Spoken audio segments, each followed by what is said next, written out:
Hello fellow crafters and welcome to maxdmcrafting. In this episode I will give you some tips based on my personal experience to increase the quality of your fantasy buildings.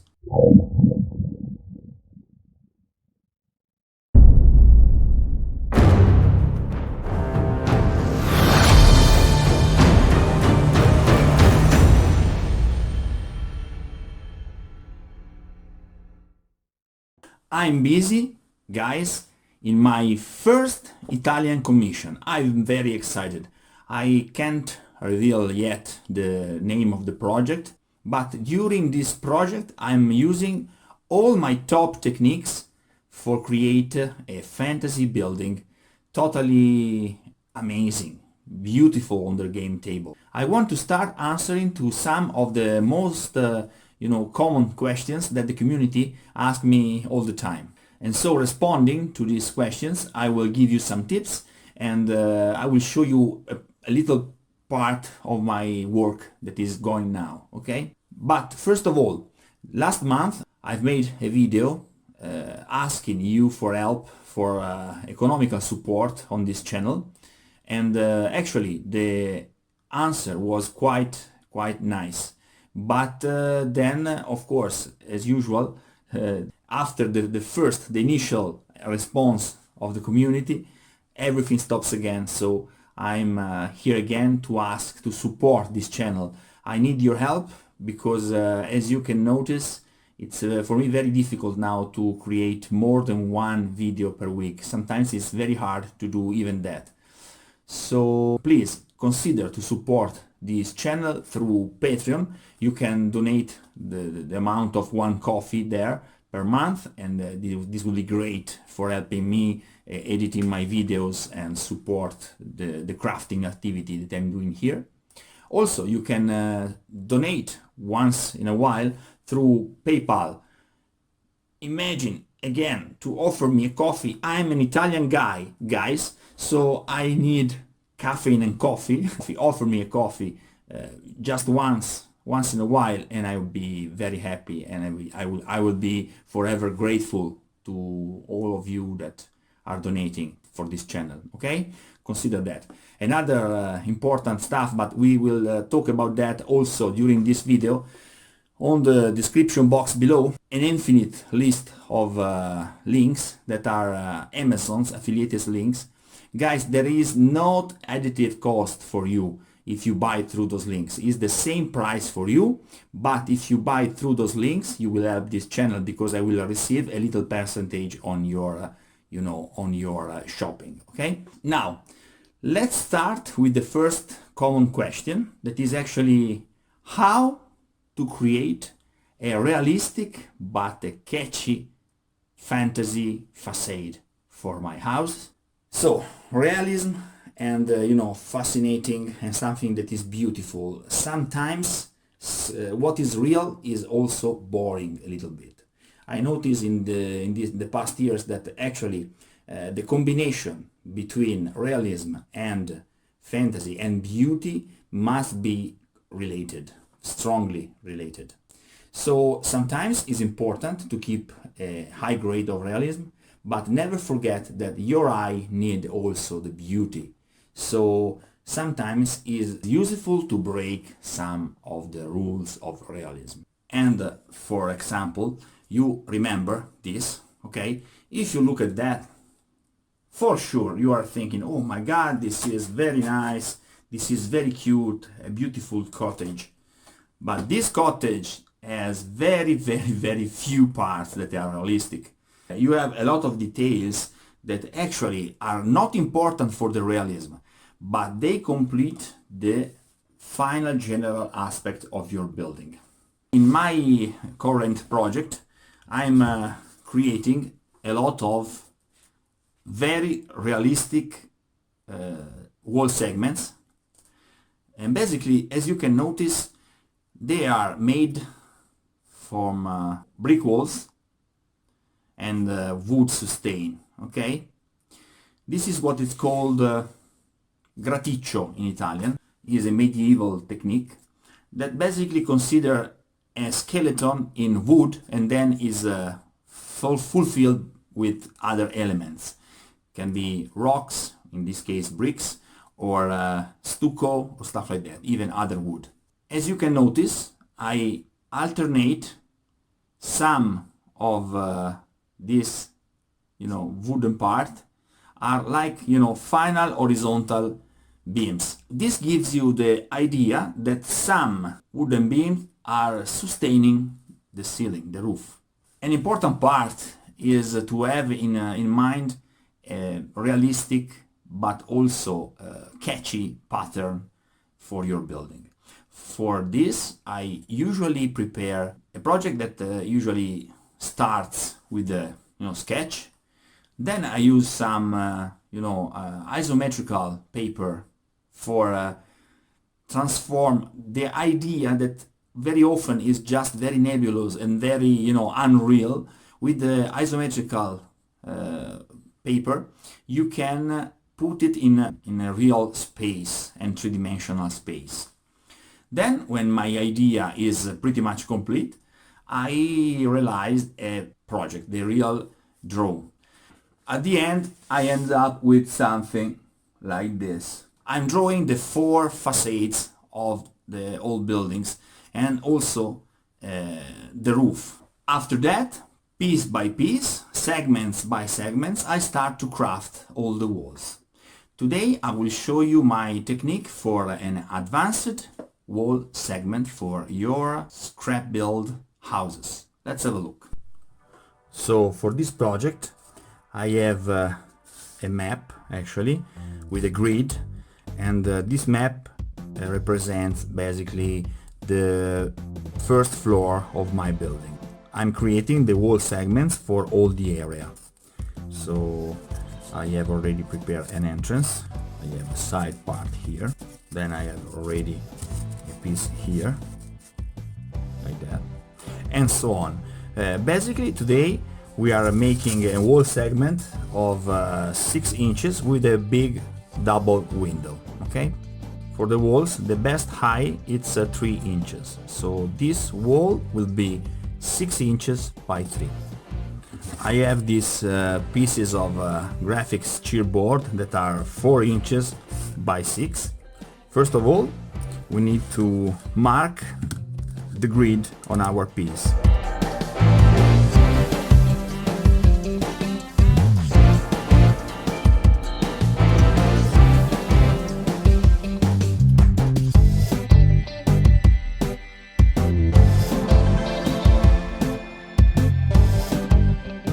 As I told you, we need a 3 by 6 piece.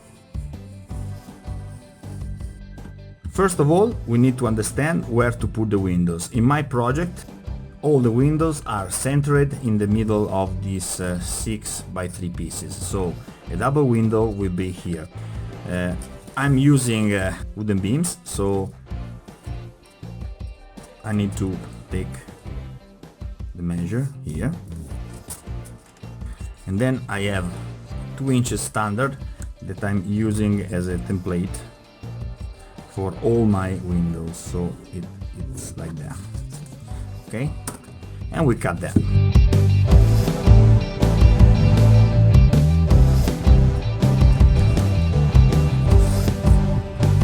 So this chipboard will be the main sustain and the main skeleton of our wall segment. I'm using scrap material.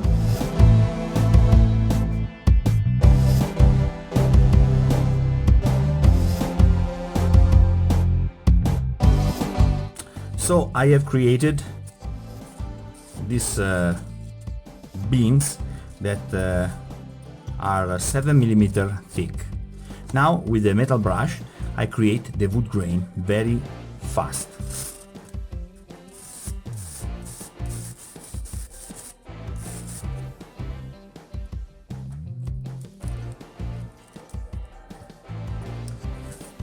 Sometimes I also add some knots and circles and some main wooden grain, okay, with the pen. On this line we will attach the first beam. The patterns are very important. So in my building, every 2 inches we have the sustain for the brick wall.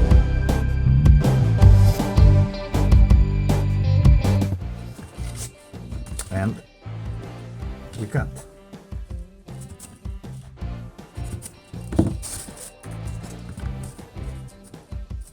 Nice. Another important part is the sustain for the roof, so we need another beam here.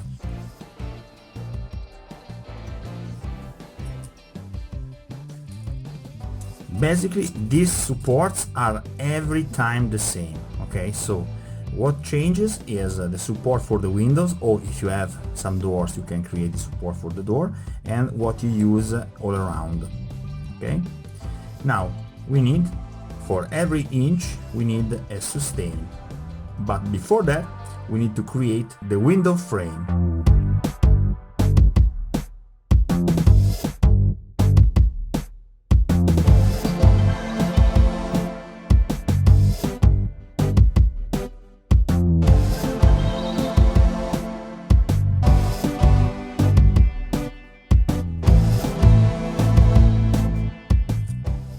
Now the horizontal piece.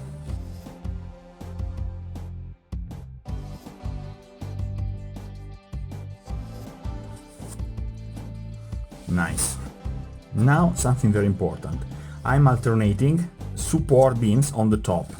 So we need a couple of pieces that simulate the support for the roof.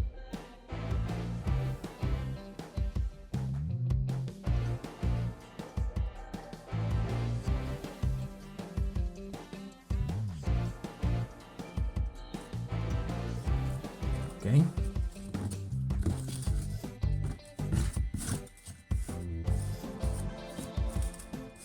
I need more wood grain on this piece.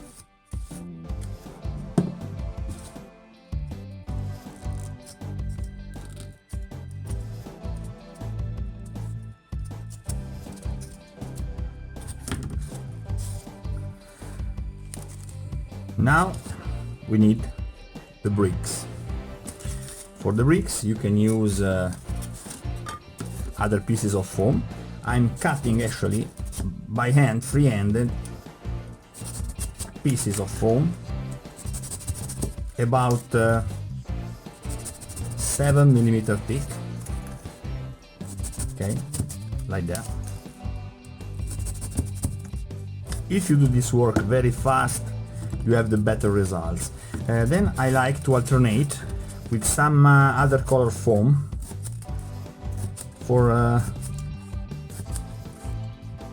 when you paint with the primer, with the black wash also, you can have interesting effects on the final result with painting. So sometimes having different materials and different colors under the surface, it's very important. Then for texturing these pieces I use the classic way. I grab them on my hands and I do that.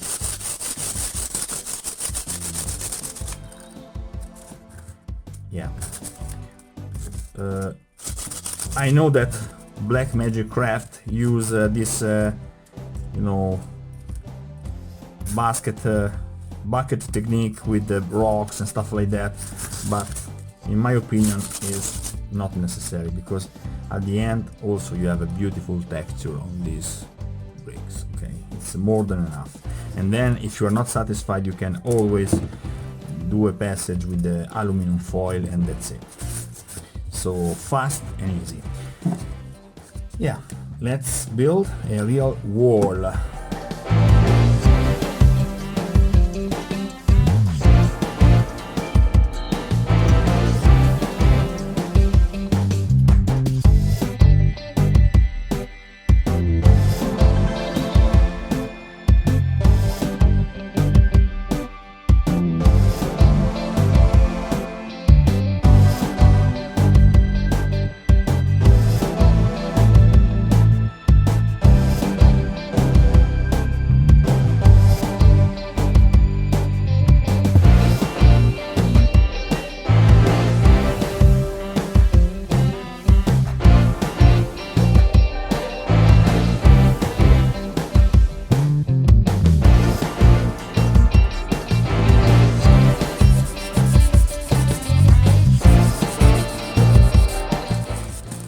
before continue, we need to prepare the grid for the window. As I told you, I'm using a 2 inches piece of cheap cardboard for simulate the dimension of the window, and I'm using this plastic grid. You can find it on Amazon. I will put a link in the description below. Okay, so check it out. We need a little bit larger piece of plastic. Now, the combination that you can use for make windows are basically infinite.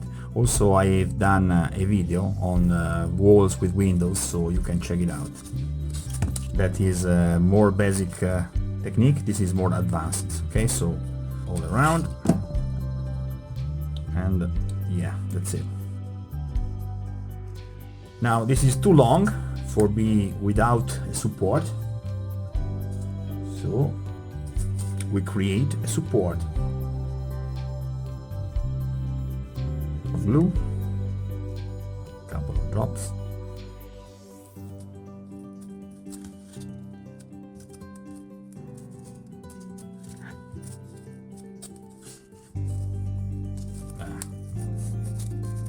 not in the center, yeah, done.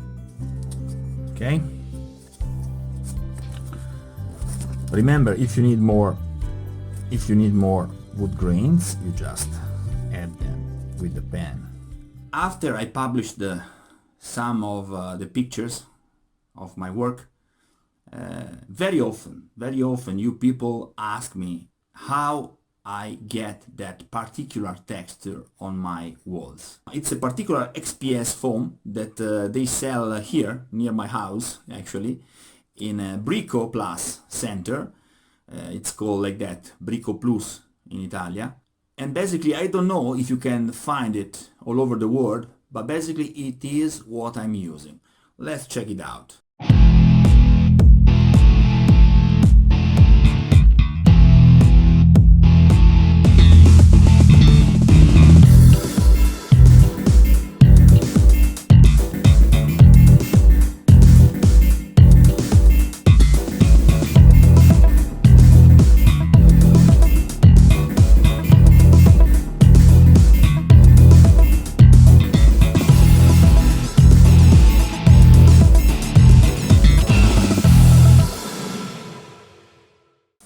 As you can see, this is what I'm using. Okay, this is a 2 centimeter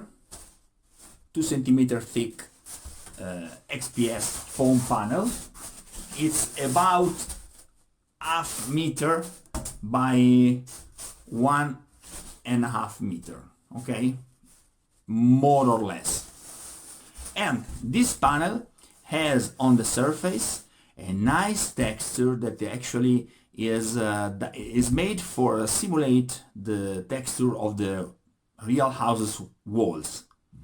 So I want to show you. I don't know if you can see, but this texture is great, guys. Okay, and it's basically the surface of my foam panel. That's it. And then in these cracks, you see these cracks, I will put some stucco, walls filler, stuff like that, plaster. It's very easy, very fast, and the result is great. Now, the stucco, the texture for the wall. As I told you, this is the surface of the foam that I cut with the Proxen. You can also check my tutorial number 4 for cut these thin slices of foam without the Proxen.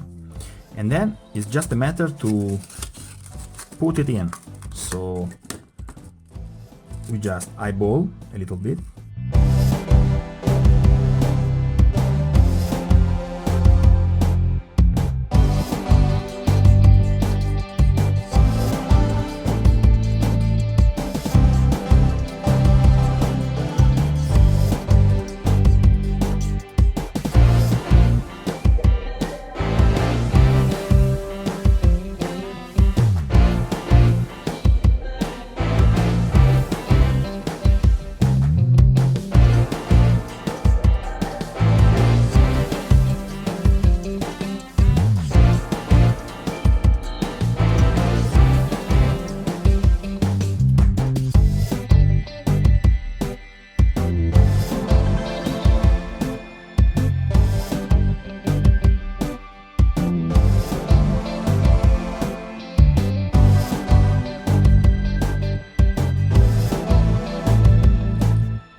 This technique is not mine, of course.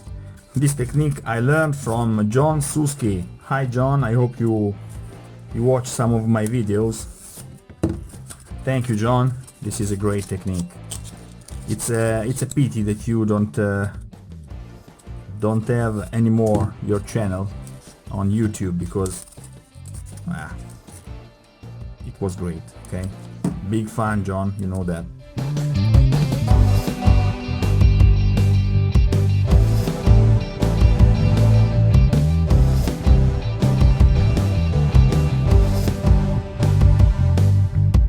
Also, as you can see, at the end the piece is ready in minutes.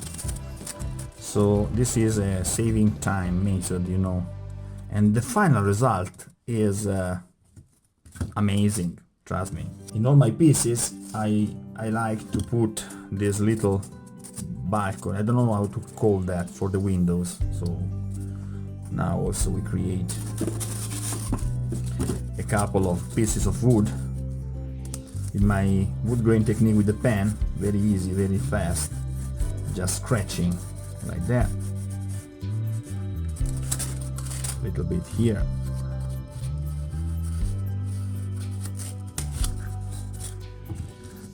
then we cut a little piece, it's around like that, and again we just eyeball and we insert the pieces. Okay,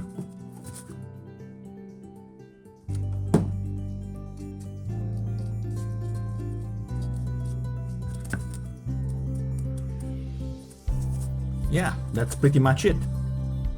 Then you can repeat all the technique on the inside, so you have a final result like that. You see, this part is important because I'm basically creating you know, a modular system, so at the end I just join the corners and that's it. So nice. Another question that is very common is what materials should I use? Foam is the best because you can shape it, you can cut it, it's very easy to cut, it's very dense, so it keep the, you know, it's very resistant also. It has a lot of thumbs up.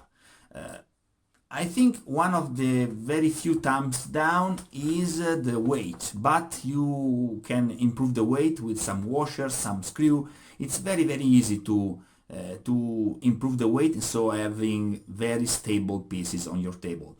Check my previous tutorial for understand how I put weight on the styrofoam in many cases. Okay, so styrofoam is totally the answer, but of course you can implement the thickness, the resistance and stuff like that with chipboard, with plastic and whatever you want. Basically this hobby came from everything. You can use everything you want. So, but for buildings and stuff like that, styrofoam and chipboard combination is the best. Okay, let's continue. What techniques for making shingles? Okay guys, I've tried every possible technique for making shingles, and the answer to this question is basically, what do you need? You need to do it quickly, you need to do it very realistic. At the end, I've made also a video tutorial for my technique, my main techniques for make shingles. So check it out, it's the tutorial number 14. But at the end, I must say that my favorite technique is from coffee stirrers. Coffee stirrers are perfect because they have the right dimension, they are very easy to cut with a cutter, and very fast to create a bunch of them in few seconds. If you check, I don't remember, I think was my 7th or 8th episode of Eagle's Nest Castle, check it out. You will see. Also in my cottage, if you check the my fast build in my cottage, you will understand how it's easy to create realistic shingles in basically wood, real wood, from coffee stirrers. If you want to improve also the realism on that pieces, it's also possible, because you can scratch the stirrers with the gouge, with the needle, and you will have a fantastic texture on that. In this project, this current project, this secret project, I will use coffee stirrers, so follow these episodes so you will see, okay? But definitely for shingles, coffee stirrers. Also, because it's wood, you will add a lot of weight, interesting, and a lot of stability to your piece. It's very nice. This one, it's made of coffee stirrers. You see? I put them on purpose like that, very irregular. I was trying several techniques, and this one was, I fall in love with this one because of the part to prepare actually shingles. With this technique you prepare shingle in seconds, so it's the technique for you, okay? Okay guys, this is it for today. I hope you enjoyed this video. If you like this video, hit the like button, and please subscribe if you are not yet a subscriber, okay? I need your support, so sustain this channel through Patreon or through PayPal, and also following the links below on Amazon, okay? You can support this channel and help me do this activity online better and better, and first of all, more often for you guys. Till next time, happy crafting, my little builders.